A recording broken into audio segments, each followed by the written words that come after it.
ఈరోజు ఎపిసోడ్లో అనామిక రుద్రాని కలిసి హాల్లోకి వస్తారు.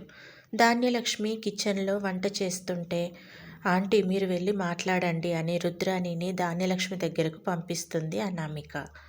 రుద్రాని ధాన్యలక్ష్మి దగ్గరికి వెళ్ళి కళ్యాణ్ ఇంకెప్పుడు ఆఫీస్కి వెళ్తాడు, ఇంకా చిన్నపిల్లాడు కాదు కదా, అనామిక కోసమైనా కళ్యాణ్ ఆఫీస్కి వెళ్ళాలని, లేదంటే వారిద్దరి కాపురంలో గొడవలు వస్తాయని కట్టుకథలు చెప్తుంది రుద్రాని. దీంతో ధాన్యలక్ష్మి ఆలోచనలో పడుతుంది. రుద్రాని అక్కడి నుంచి వెళ్ళి నువ్వు చెప్పినట్లే ధాన్యలక్ష్మి మనసులో అనుమానం అనే విత్తనం నాటాను, అది ఇప్పుడు పెరిగి చెట్టులా మారి కళ్యాణ్ కోసం పోరాడుతుంది అని చెప్తుంది. దీంతో అనామిక అప్పుడే పోరాడదు ఆంటీ, మా అత్తయ్య అనుమానం పెరిగే కొద్దీ మనం బలాన్ని ఇవ్వాలి అంటుంది. అందుకు నేనున్నానుగా, కళ్యాణ్కు రాజుతో పాటు సమానమైన హోదా వచ్చే వరకు నీకోసం నేను నిలబడతాను అంటుంది.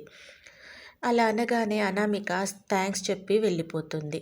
పిచ్చిదానా, నేను నీకు హెల్ప్ చేయడం లేదే, కళ్యాణ్ను అడ్డు పెట్టుకొని రాహుల్కు కూడా ఆస్తిలో భాగం వచ్చేలా చేస్తున్నా అని మనసులో అనుకుంటుంది రుద్రాని.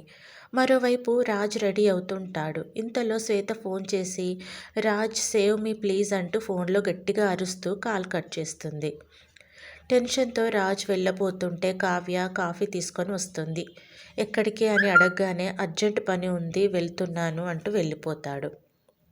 ఇక మరోవైపు హాల్లో కావ్య, స్వప్న, ఇందిరాదేవి ఉంటారు. ఇంతలో కావ్య కళ్ళు తిరిగి కింద పడిపోతుంటే స్వప్న చూస్తుంది. కావ్య ఏమైందే, ఎందుకంత నీరసంగా కనిపిస్తున్నావు అంటుంది. ఎందుకో తెలియదక్క, 3 రోజుల నుంచి అలానే ఉంది అంటుంది కావ్య. ఇక ఇందిరాదేవి ఎందుకుండదు చెప్పు, పెళ్లి పనులు మొదలుపెట్టినప్పటి నుంచి క్షణం ఖాళీ లేకుండా పనులు చేస్తూనే ఉన్నావు, రెస్ట్ తీసుకుంటేనే కదా నీరసం తగ్గడానికి అంటుంది. ఇక స్వప్న 3 రోజులు ఇలాగే ఉంటుందంటున్నావు, హాస్పిటల్కి వెళ్ళడం మంచిది అనిపిస్తుంది అమ్మమ్మ అంటుంది స్వప్న. రాజ్కి కాల్ చేయని హాస్పిటల్కి తీసుకెళ్తాడని చెప్తుంది. మరోవైపు రాజ్ శ్వేత ఇంట్లోకి వెళ్ళి ఇంతలో కావ్య ఫోన్ చేస్తుంది. నేను బిజీగా ఉన్నాను అంటూ రాజ్ ఫోన్ కట్ చేస్తాడు. దీంతో స్వప్న నేను వస్తాను వెళ్దాం పద హాస్పిటల్కి అంటూ ఇద్దరూ కలిసి వెళ్తారు. ఇక స్వప్న నువ్వు చాలా అదృష్టవంతురాలివి కావ్య, రాజు లాంటి మంచి భర్త దొరికాడు నీకు అంటుంది. ఇక కావ్య అవునక్క నేను చాలా అదృష్టవంతురాలిని అని పైకి అంటూనే లోపల మాత్రం మేమెందుకు విడిపోతున్నాము, నేను నచ్చక విడిపోతున్నామా, లేదంటే వేరొకరు నచ్చి నన్ను వదిలేస్తున్నాడా అని బాధపడుతూ ఉంటుంది మనసులో కావ్య. ఇక మరోవైపు రూమ్లో రక్తం కారుతూ పడిపోయిన శ్వేతను హాస్పిటల్కి తీసుకెళ్తాడు రాజ్. ఇక కావ్య, స్వప్న డాక్టర్ రూమ్లో కూర్చొని ఉంటారు. డాక్టర్ కావ్యను చెక్ చేసి బ్లడ్ టెస్ట్ రిపోర్ట్స్ కూడా వచ్చాక ఒకేసారి మెడిసిన్స్ రాస్తాను అంటుంది. అసలు ప్రాబ్లం ఏంటి డాక్టర్ అంటుంది స్వప్న. పేషెంటే చెప్పాలి, ఇప్పటి వరకు వచ్చిన రిపోర్ట్స్ని చూస్తే బీపీ డౌన్ అవ్వడం తప్ప వేరే కాంప్లికేషన్స్ కనిపించడం లేదు అంటుంది. అలా అనగానే ఇంట్లో తనకు ఎప్పుడు రెస్ట్ ఉండదని, మందరు మేపడానికే టైం అయిపోతుందని, పైనుండి అత్తింటి ఆరళ్ళు ఎక్కువయ్యాయని స్వప్న చెప్తుంది.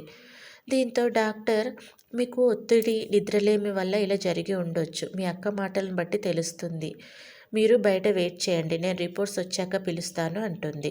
కావ్య, స్వప్న బయటకు వెళ్ళబోతుంటే రాజ్ శ్వేతను తన చేతులతో ఎత్తుకొని హాస్పిటల్కి రావడం కావ్య చూసి కళ్ళు తిరిగి పడబోతుంది.